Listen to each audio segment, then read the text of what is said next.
हादरसा सोरखारा खान्थि बेरेखायै खामानि मावनायनि हेंथायै गोख्रों राहा लाबोदों। हादरसा सोरखारनि बिथोन बायदियै दालालि ड्राग्स जौ जुवा बायदिनि हेंथायै सेबना दासिम गोबां सुबुंखौ हमदों। बेबायदि समावनो नाथाय रावखौबो खेरखेरायालासिनो दिनैसिमबो खायसेया IPLनि मुङाव जुवा गेलेबोदों।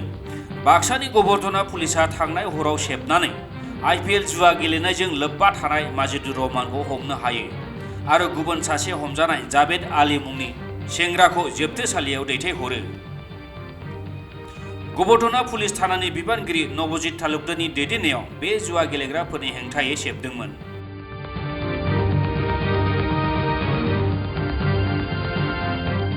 बाक्सानिफ्राय अनजय बसुमतारी, इनसाइड एनि बर'।